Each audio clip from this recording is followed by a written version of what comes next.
Hey detectives, welcome to the crew. I'm Sealer Agenda, and this is my Let's Play of Disco Elysium. In the last episode, we finally finished our first day on our debrief with Kim, and we've just woken up and headed downstairs to start our second day. Oh hey, the miners, the union are here. And Kim is here. And the cook's here. The place is actually running.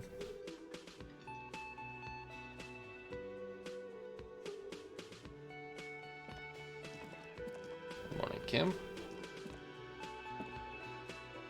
Morning. That's one way to get in position for a conversation. Gives you a quick nod. Looks like we can get to work at once. The union muscle turned up. They look rowdy. We should talk to them. What do you mean, rowdy? I mean ungovernable. Yes, Martinez that's right. isn't exactly enthusiastic about the RCM being here. They prefer to be policed by the union. These men here. Men who drink beer for breakfast. There's talk of an armed wing of the union called the Hardy Boys, who are responsible for state policing. I think it's them. There seem to be a lot of them. Maybe we should call in reinforcements before we also get lynched? That would just escalate tensions. No captain would sign off on it. Solving one murder isn't worth a conflict between the RCM and the Debarders Union. I see. In fact, even the death of two detectives might not warrant an all-out war. So let's keep a cool head, okay? Noted. Is the guy's I guard told us completely about? forgot. Sorry, I had a rough night's sleep. It's them by the looks of it. Loud and nasty, just like the manager said. One loose thread less to worry about, and one big problem to replace it. He crosses something out. So why do we talk to them? Everything points to the dockworkers Yes, union. exactly. No, I knew The this belt really. used for hanging him, tracks in the mud, the circumstances in Martinez, my preliminary information, which may, of course, all be wrong. But we still need to talk to them, and it won't be easy. One more thing before we Alright, do. let's roll. We don't have to talk to them immediately. We can walk right past them, continue with our business. Yeah, streetwise. Zoom right past. Do it on your own terms. But aren't you curious to know what they have to say about the murder? They're Yes, in no I am. hurry to leave. They think they own the place. Anyway, I leave that choice to you. Whatever you decide is fine by me. Okay. Well, let's see here. What do you guys have to say? Anything new? Can I help you? Got the 20 real? Yes. Good. You got the room for the night, but remember, you'll need another 20 real tomorrow. I feel better just paying that off immediately so that I don't accidentally miscalculate my budget. Just a moment. She's agitated, What's the problem? judging from the way she keeps pulling at the frayed edge of her blanket. And there's no public phones nearby? The closest phone booth is down the coast. Sorry for the inconvenience, ma'am. The cafeteria manager appears genuinely apologetic. It's fine, I understand. Thank you anyway. I'm glad to see you again, dear. A good day, ma'am. Everything alright? Please don't trouble yourself about me, sweetie. I was just hoping to make a call, but the Whirling's phone line isn't working. The union office probably has a phone, but I can't really get there. Or to the phone booth down the coast. And Gary's phone is dead too. She sighs. What's wrong with the phone line? The manager was vague about it. She frowns. Why would he be vague about phone problems? This is something to look into later. Ask God, maybe. What kind of call you need to make? To let the young woman who's house sitting for us know that we may be delayed. Morel, my husband, and our friend Gary were supposed to get back by Monday night, but they're still missing, and I haven't heard from them. Oh boy. I was also hoping she'd heard from Morel. Does your husband go missing a lot? That's just it. This isn't like him at all. He always plans his expeditions so carefully. But you have more important things to worry about. She glances out the window toward the bay. More important than a missing expedition? I don't know. Expeditions often lead to something interesting. What was this expedition your husband was on? Just some field work, sweetie. Morel is a highly trained scientist. He and his assistant Gary are studying an extremely rare species of insect. Exciting. But they should have returned by now. They were just going down the coast across the water lock to set a few traps. He said they'd be back on Monday. What could be keeping them? There'd be a problem with the traps. I doubt it, sweetie. The traps aren't big enough for humans to get caught in them. They're for the insect. Anyway, She looks around. Yes, please. Some science fiction is exactly what's needed right now. Spice up that vanilla murder investigation.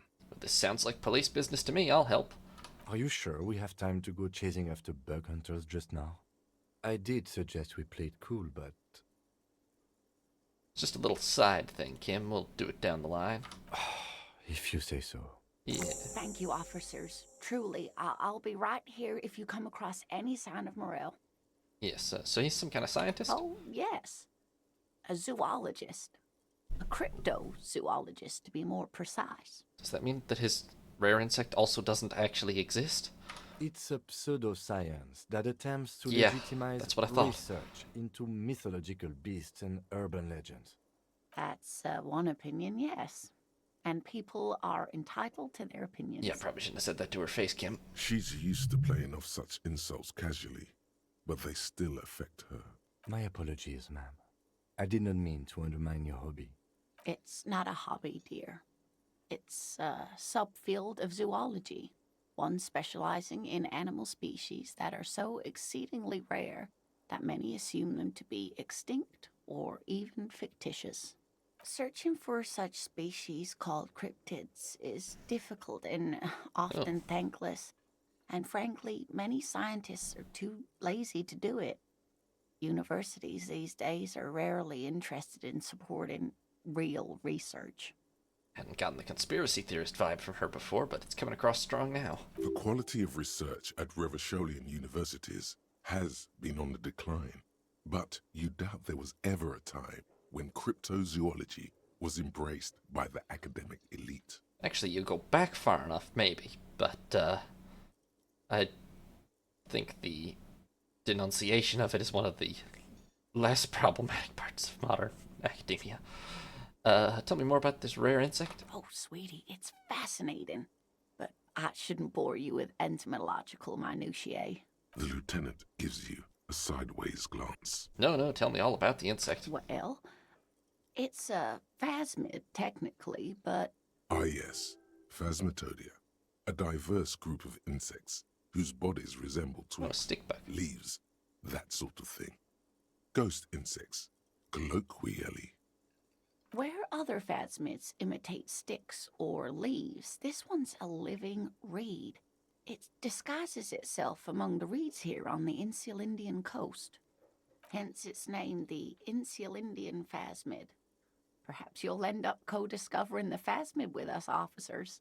She looks you in the eye and nods thoughtfully. I knew it. We're gonna be chasing made-up insects with cryptozoologists. Yes, Kim, yes, we are. It's not made up, officer. I can assure you. It does sound like a weird thing. Like, it's not as sexy as a normal cryptid, right? Like, nobody makes up stories really about harmless insects that are slight variations on existing insects. They make up stories about things that drink your blood or kill people or something. It's simply elusive, so much so that most establishment zoologists doubt it exists at all. So what makes you think it's around here? Well, some teenagers making out in the reeds saw one. They didn't know what it was, of course, but there was a brief article in a local newspaper about their encounter with a ghost insect that looks like the reeds. Gary sent us the clipping. So that's your evidence? Of course, most phasmid sightings turn out to be false alarms, but their description matched the Insulindian phasmid perfectly, and they didn't even know what they were looking at. Enthusiasm has wiped the worry from her face. Her eyes sparkle behind her glasses. You seem really excited about this. I suppose I have something of a personal connection to the Insulindian phasmid. All scientists have their little hobby horses. So is it dangerous? Not at all. Why else would it hide itself so carefully? See, it is weird. Basically, every cryptid that exists in mythology is super dangerous for whatever reason. So it's weird that they would make up one that isn't. Is it valuable? Oh, I doubt it. No one gets into cryptozoology for the money, sweetie. Does it have cool powers? Yes. It can blend in almost perfectly among the reeds. It's how it stayed hidden all these years, centuries even. Okay, so what's so special about it? Oh dear, I'm afraid I'm not explaining this very well. It is very special. The woman's face flushes with embarrassment. Morel can explain it all much better. I wish you could hear him describe it. Then you'd understand, I'm sure. Alright, tell me more about Morel. Oh dear, I'm not sure where to begin. What's he look like?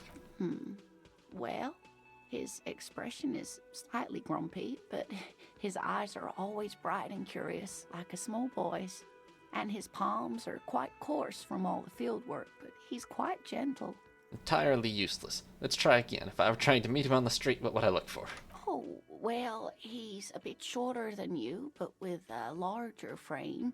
And he has longish white hair, usually a bit uncombed. You might say wild, even. The lieutenant pulls out his notebook and begins jotting down the woman's description.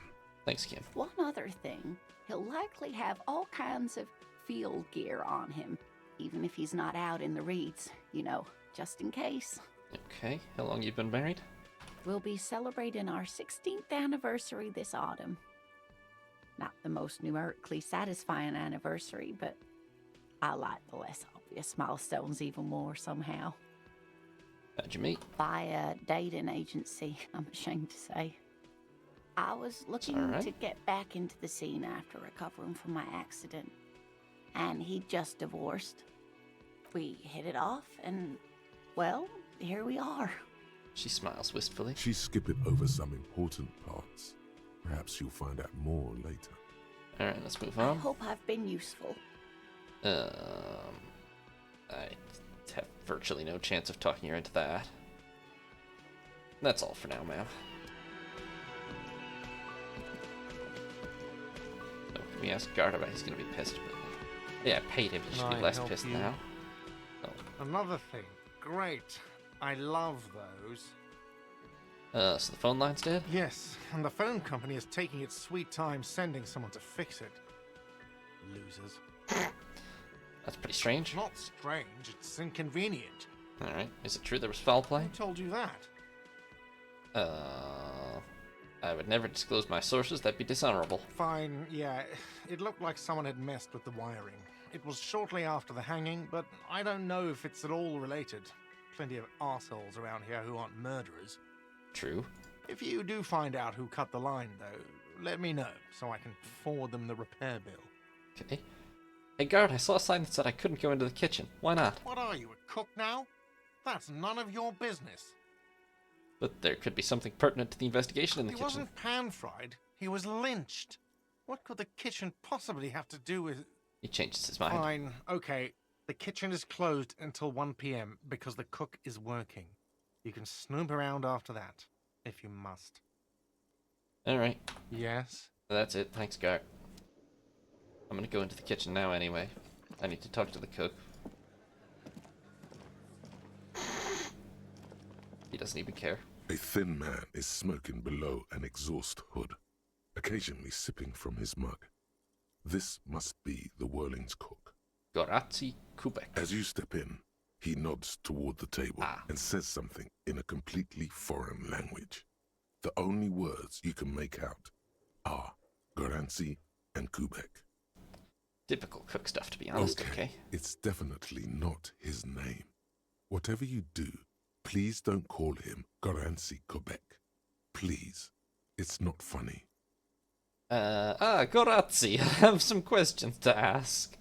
The man puts his cup down and replies something, his left hand drawing arcs in the air.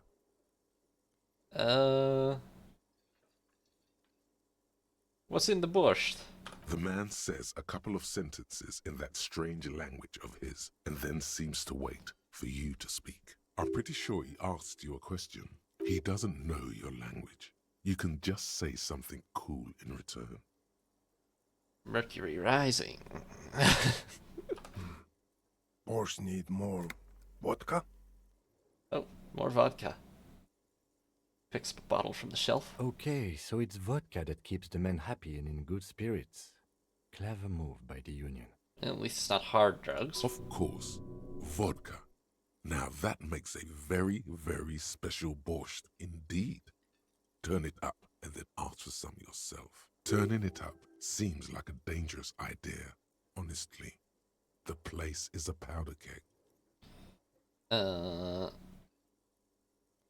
I'll leave the cooking to you. The cook gives you a long, inspecting look, then shrugs too, and seems to wait for you to speak.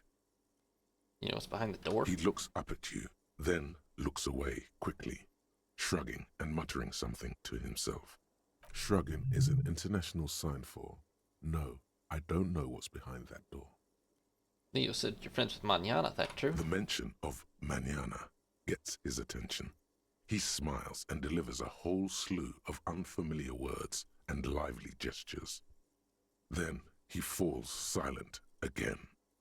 You got some impressive pots. He smiles and bangs his ladle against each of his pots in turn. A true cook. It's almost like music, especially with the sounds of assorted dishes boiling and simmering on the stove. You wouldn't mind if I were to boil some rotting flesh-covered boots in your kitchen, would you?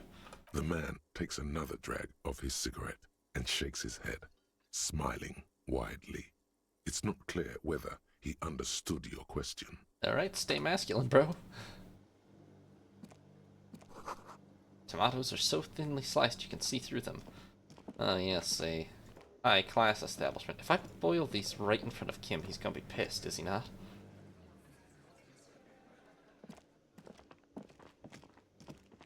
This industrial gas-powered stove has been used to prepare food for many hungry hostel guests.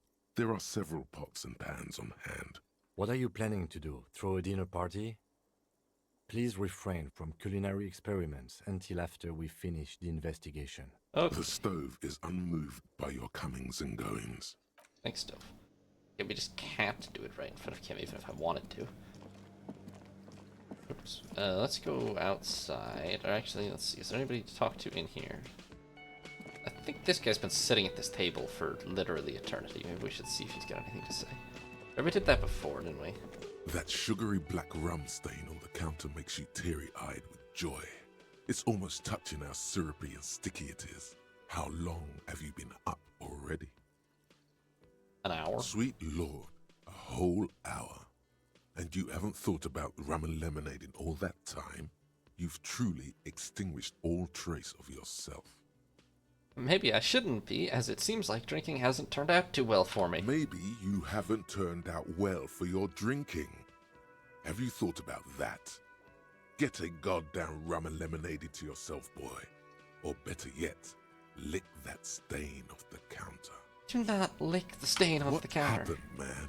You used to be cool. Go get your boring normal person drink then. Get your drink on and your act together. We should probably not do that. What's your deal, bro? Yes? Not you. This dude. Oh, he just has comments about money. Okay. This is the gardener, isn't it? Let me handle this. The woman says to the crowd in the mess hall before turning to you. Detective disorientated. Are you still wondering where you are? This is Martinez, in case you've forgotten. I advise you not to overstay your welcome. She's a little more hostile today. Her entire character has shifted. This young woman is cold as ice. I just wanted to know about the place before I check it out. That's normal. Yes, extremely normal. I'm not a gardener, by the way. I'm a legal counselor for the dockworkers union. Oh. Well, that's not that surprising, but okay. I did think that she was probably a gardener, just one who was working for the union, but legal So counselor, let's huh? get to it. You're looking for Titus Hardy? You think he has information that will help you? Maybe he does. She points to the man on her right. That's Titus. Talk to him. But know this. I'll be keeping an eye on you. No strong arming. Nothing official. The District of Martinez does not recognize your authority to make arrests. Oh. Open rebellion. It doesn't Gotcha. matter if you recognize our authority. We will make an arrest if we have to. You tell him, Kim. She says nothing. Her glare speaks for her. Huh. What's your role in all this? Like I already told you, I'm a legal counselor. Do you have hearing problems? Why so aggressive? Aggressive? You make your living enforcing violence. These people are just dock workers. You have a point. Just dock workers? Do dock workers spy on the police? We let you off easy, miss. Don't think it will happen again. Listen, you moral intern lackeys. You're a mob, enforcing the unlawful privatization of Revachol. 20 fat men in the Occident are stealing it all, and you're their bodyguards. Fuck yeah. The tall, broad-shouldered man takes a sip of his beer. So ask what you came to ask, or get back to your commanders.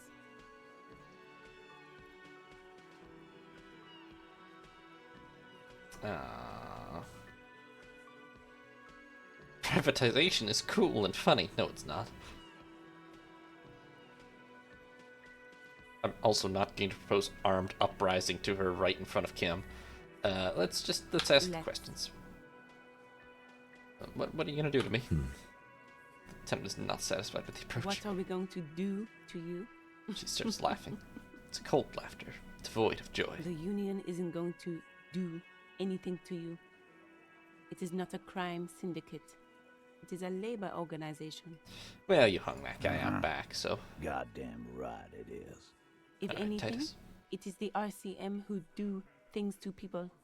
But we digress. Okay, what if I want to talk to you and not Titus? What you want is of no significance, officer. Don't test your authority. In Martinez, you are no one. Okay, well, I'll just talk to Titus then. Although, I'll come back, actually, I think. It's a bowl. There's spit in it, reeking of tobacco. Should we talk to... Why didn't she change out of these rags overnight? Good grief. Hey, free money. 50 cents. Thank you very much. You see hawthorn bushes outside. Behind the dockworkers, a ceiling-height window. The hawthorn branches scrape the glass like bony fingers. Well, that ain't happening. -12, it's not time yet? What the hell does that mean? There's a little slide panel up there to let some air in. No need to open it in spring. It's still too cold outside. Oh, Nothing. what the Just hell? black tangles like the hair of an old woman. Okay, Motionless.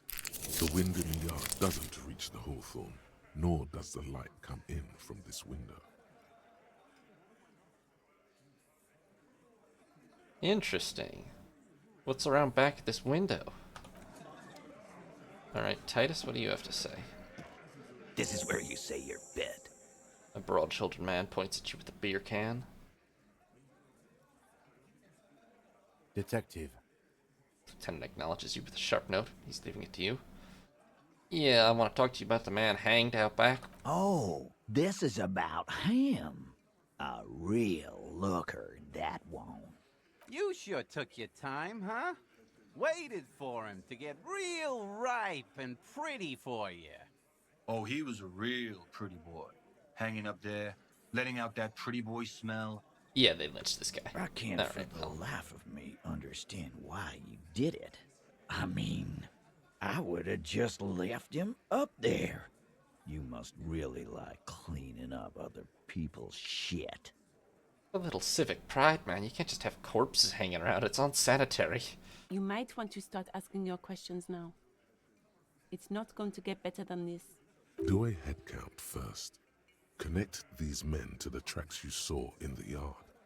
Chances are they're going to match. Starting from the right. Boot size 44. Blonde man. In his 30s. Overbearingly masculine. Gotcha. Sitting on his right. Standard working boots. Size 45 or 46. Eldest in the room. Probably mid-50s. Smoker. Quiet. Across at the other table. Hobnailed working boots. Size 43. Gang tattoos. Mesk or Sarah Mauritian. In his late 30s, early 40s. He spent his youth in Villa Labos, a housing project in the Jamrock Quarter. There were incarcerations. Hard to say what else. The ink is fading. And then, standard working boot. Steel reinforced toes. Size 46. The big dick. Wide at the shoulders and lean at the hips. Rugby cap. Fingerless gloves. And numerous scars. A little under 40. The emblem on his vest says Rowing Club. A little patch below it reads T. Hardy, Captain. Yeah, this guy's strong. In the far corner, standard working boot, steel reinforced toes, size 44, 40-something, non-alcoholic beverage in hand. You squint. Is that a plectrum? Where? On his neck. Forget it. It's not important. Let's call this one the musician. Okay, and the little guy? Size 41, with the light step. Not a child, after all.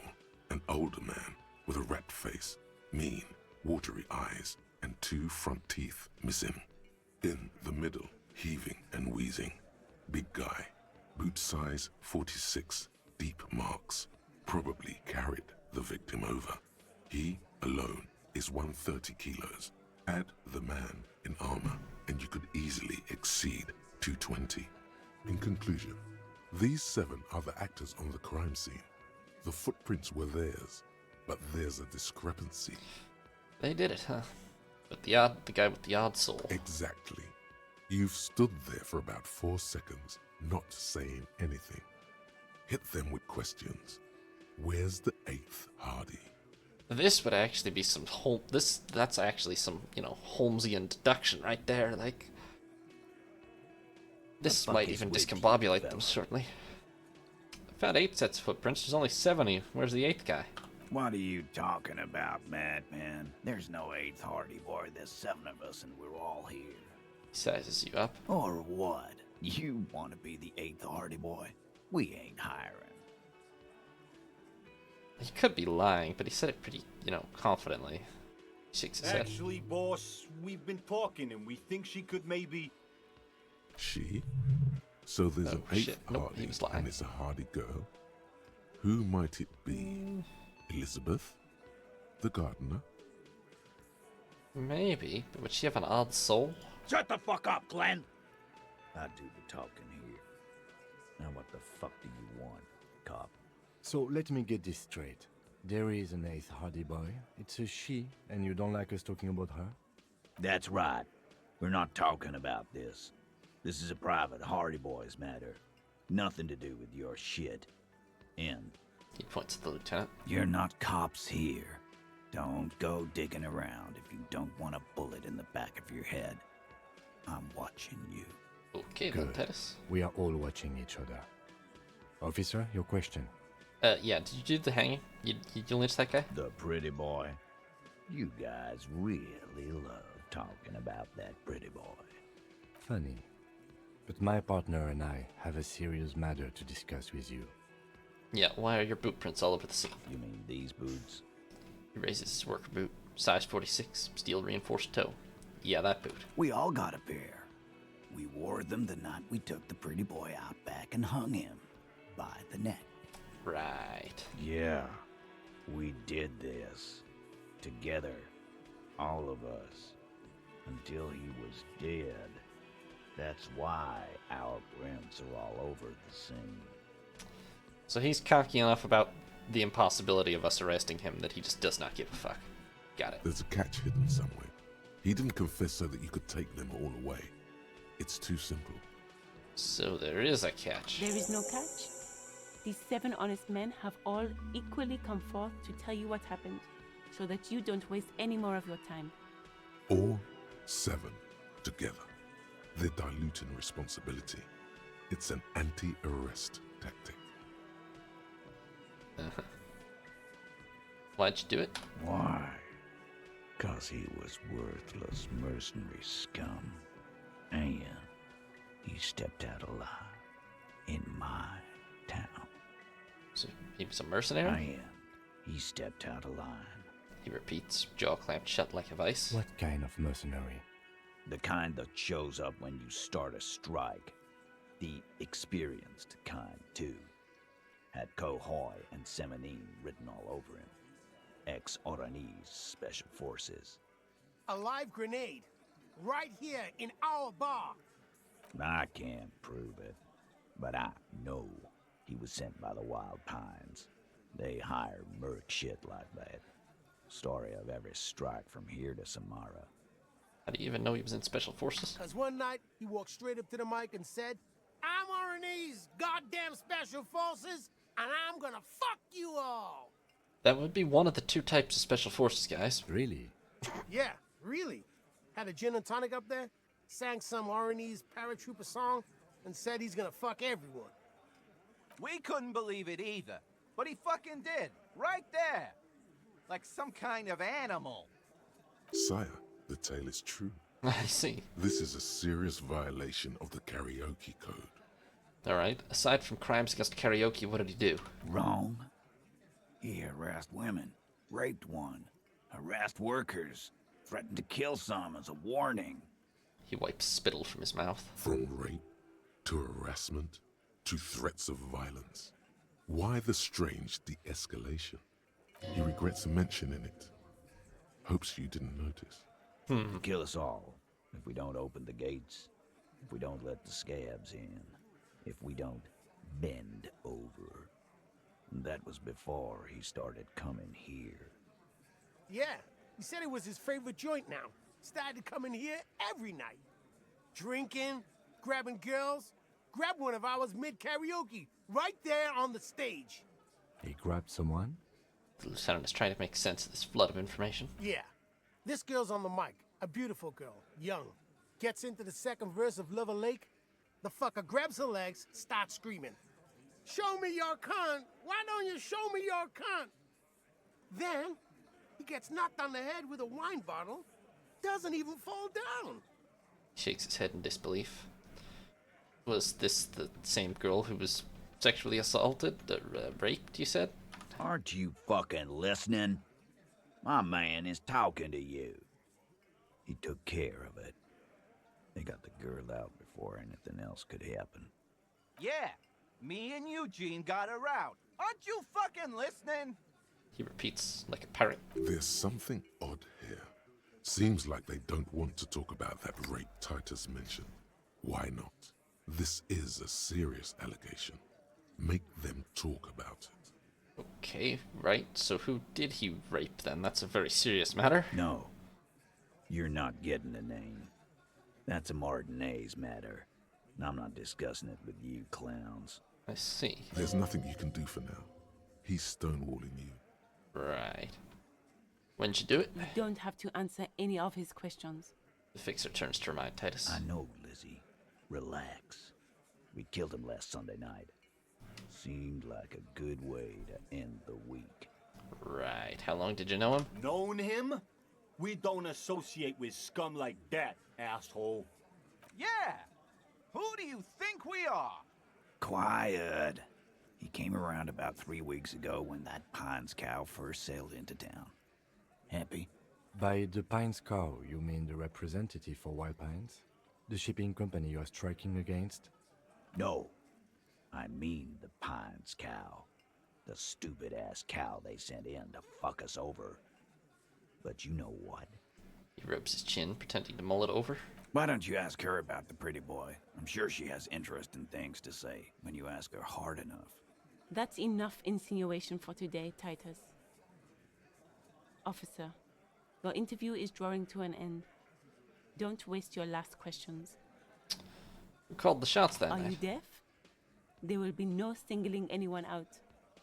You can't arrest a Hardy Boy without arresting all Hardy Boys. Do you think you could do that? Do you think you could arrest them all? Shadow of a smirk passes her lips as she tilts her head. A trick question. Don't let her lead the conversation. No, Titus. I mean, really, who calls the shots around here? Who do you fucking think does? Pointed at Elizabeth. I thought she did. It wasn't a question, dickwad. How fucking stupid are you? This asshole is worse than... Titus runs the Hardy Boys, genius. That's why we're called the hardboiled. Ain't that right, fellas? I think you got your answer, Mr. Law. Yes, there are some administrative differences. But on that night, they all acted as one man. Right. How'd you kill him? We hanged him up by his neck until he got real still. Wasn't that obvious, Copper? Yeah, it was pretty obvious. Didn't they teach you anything at the cop school, idiot? The autopsy showed there were no ligature marks. His hands were not tied. Can you explain that? The lieutenant goes in for the leg sweep. Titus does not see it coming. Ooh, well done, Kim. Look, I'm not gonna play 20 questions with you, Interesting. Capo. I'll say it again. We killed him. I do believe they killed him, but Yeah, I knocked him out. Came up behind him and clubbed him in the back of the head. He went down like a sack of sand. okay, that would explain it, I suppose. That's right, lawman. And then we hanged the fuck. Make them a bit more uncomfortable first, then see if it all adds up. Uh-huh. What'd you use to knock him out? My fucking elbow, Copper. Samaran boxing style. What? Samuran boxing, Elbow? or sambo, is an eloquently violent set of one-on-one fighting moves, originating from the Samuran Isola. Sambo style implies stealth, cleverness, and cool. Are these guys lying about He having may done be the murder? lying, but he's good at it. No twitching, no rushing, no uncalled for details. They're not. They definitely have to have done most of it. Although I wondered if maybe the guy was, like, killed ahead of time and then they hung him. By the 8th member or something, maybe? Where'd all this happen? Right fucking here. Eugene already told you that the fuck had started coming to our bar. Oh, the missing waitress. She could be the 8th member. The one who ran the counter over there, the bartender or whatever. She could be the 8th member, maybe. Maybe. Speculative, but that's my first guess. Guess. Yeah, man. Weren't you listening? Things aren't quite right here, are they? Titus is solid as a rock, and so are a few others.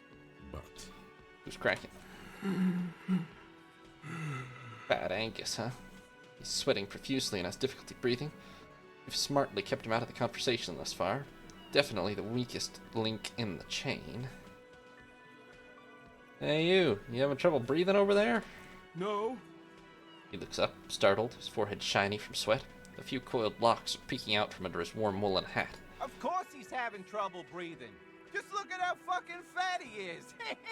The man next to the big guy bursts out laughing. Fuck off, Shanky. Angus is a powerful guy. All muscle. I don't know if he's all keep muscle. your eye on this powerful guy. Sooner or later, he's going to break like a piece of twig. There's something you're not telling And me. fuck you, too, Copper. Picking on Angus like this. We're done with this schoolyard shit.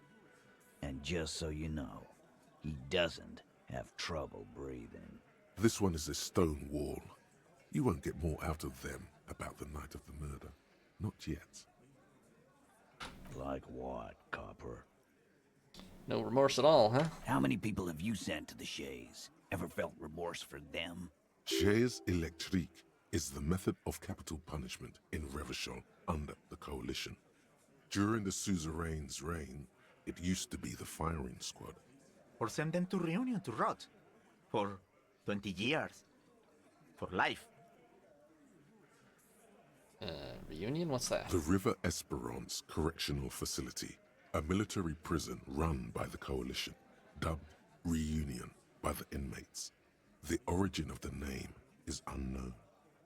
Well, lads, I'm gonna be honest with you. I drink so much that I don't actually remember sending anyone to prison ever. Doesn't remember them. He just forgets. Are you hearing this, Titus? Ain't no use keeping a stiff catalog in your head. That's for sure. This is gonna end with me dying, but, no, I can't quick save mid-convo, huh? Nope. Well, why don't I just arrest you, Titus? Yeah, lawman. Why don't you? He takes a step closer as well, fixing his ball cap. It's almost an anthropological sight, watching him try to assert dominance over you. Not in the arresting mood? His mean little eyes come alive with hatred. By your side, the lieutenant keeps his hand away from his holster. You hear the nylon of his coat hiss as he steps closer, while the little rat-faced man reaches into his sleeve. There's a knife in there. Some of the others reach for their belts. Their eyes are light. I'm clearly going to die if I do this. But I kind of want to do it anyway, just to see what happens. You confess to murder, I'm taking you in. Look, coppers, I know you think you're doing your job here, but there are 7 of us, and 2 of you. To be clear, I'm well aware that this is likely to lead to my death, but I want to see it happen. You're under arrest. The last thing you hear is a little murmur. Not a blast, not an echo. No one screams. It's more dead cops, sad news from the district of Martinez, as the bodies of 2 police officers are found floating in the canal. It is believed the officers were pursuing the murder investigation, but got caught in the dockworkers strike and were gunned down under unclear circumstances. Yeah. That was entirely... Oh my god, my last autosave is from way back here? Jesus. Alright, well, we'll run through it very quickly. I can skip a lot of combo now. Thanks for watching, detectives. New parts will be up every other day, or you can watch live on Twitch. If you did enjoy, consider leaving a like and subscribing. And have a nice day, detectives. This is Sea Lord Agenda, signing off.